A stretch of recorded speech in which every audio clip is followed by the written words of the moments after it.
شروع اللہ کے نام سے جو بڑا مہربان نہایت رحم والا ہے۔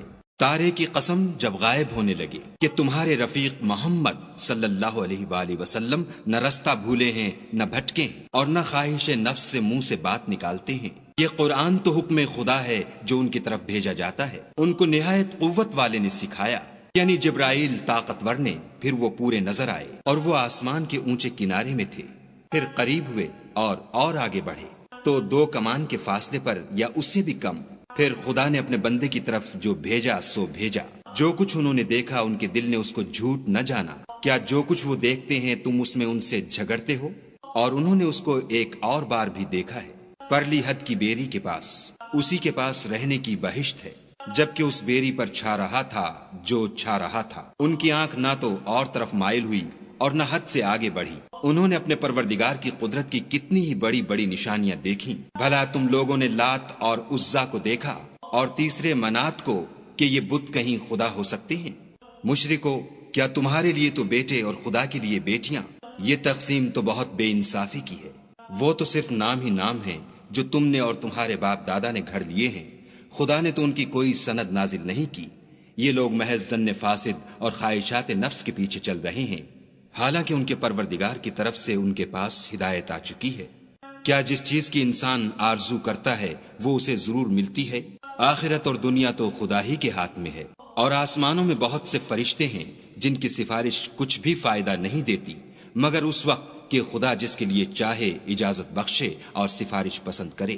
جو لوگ آخرت پر ایمان نہیں لاتے وہ فرشتوں کو خدا کی لڑکیوں کے نام سے موسوم کرتے ہیں، حالانکہ ان کو اس کی کچھ خبر نہیں۔ وہ صرف ظن پر چلتے ہیں اور ظن یقین کے مقابلے میں کچھ کام نہیں آتا۔ تو جو ہماری یاد سے روگردانی کرے اور صرف دنیا ہی کی زندگی کا خواہاں ہو اس سے تم بھی منہ پھیر لو۔ ان کے علم کی یہی انتہا ہے۔ تمہارا پروردگار اس کو بھی خوب جانتا ہے جو اس کے رستے سے بھٹک گیا، اور اس سے بھی خوب واقف ہے جو رستے پر چلا۔ اور جو کچھ آسمانوں میں ہے اور جو کچھ زمین میں ہے سب خدا ہی کا ہے۔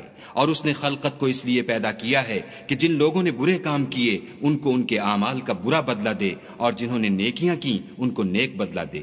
جو صغیرہ گناہوں کے سوا بڑے بڑے گناہوں اور بے حیائی کی باتوں سے اجتناب کرتے ہیں، بے شک تمہارا پروردگار بڑی بخشش والا ہے۔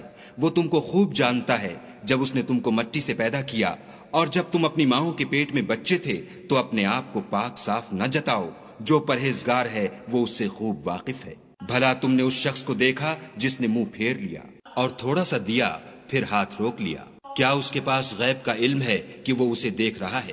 کیا جو باتیں موسیٰ کے صحیفوں میں ہیں ان کی اس کو خبر نہیں پہنچی؟ اور ابراہیم کی جنہوں نے حق اطاعت اور رسالت پورا کیا، وہ یہ کہ کوئی شخص دوسرے کے گناہ کا بوجھ نہیں اٹھائے گا، اور یہ کہ انسان کو وہی ملتا ہے جس کی وہ کوشش کرتا ہے، اور یہ کہ اس کی کوشش دیکھی جائے گی، پھر اس کو اس کا پورا پورا بدلہ دیا جائے گا، اور یہ کہ تمہارے پروردگار ہی کے پاس پہنچنا ہے، اور یہ کہ وہ ہنساتا اور رلاتا ہے، اور یہ کہ وہی مارتا اور جلاتا ہے، اور یہ کہ وہی نر اور مادہ 2 قسم کے حیوان پیدا کرتا ہے، یعنی نطفے سے جو رحم میں ڈالا جاتا ہے، اور یہ کہ قیامت کو اسی پر دوبارہ اٹھانا لازم ہے، اور یہ کہ وہی دولت مند بناتا اور مفلس کرتا ہے، اور یہ کہ وہی شعراء کا مالک ہے، اور یہ کہ اسی نے عاد اول کو ہلاک کر ڈالا، اور سمود کو بھی غرض کسی کو باقی نہ چھوڑا، اور ان سے پہلے قوم نوح کو بھی۔ کچھ شک نہیں کہ وہ لوگ بڑے ہی ظالم اور بڑے ہی سرکش تھے، اور اسی نے الٹی ہوئی بستیوں کو دے پٹکا، پھر ان پر چھایا جو چھایا۔ تو اے انسان، تو اپنے پروردگار کی کون کون سی نعمت پر جھگڑے گا؟ یہ محمد صلی اللہ علیہ وآلہ وسلم بھی اگلے ڈر سنانے والوں میں سے ایک ڈر سنانے والے ہیں۔ آنے والی یعنی قیامت قریب آ پہنچی۔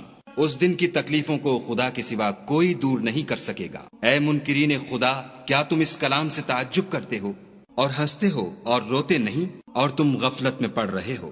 تو خدا کے آگے سجدہ کرو اور اسی کی عبادت کرو۔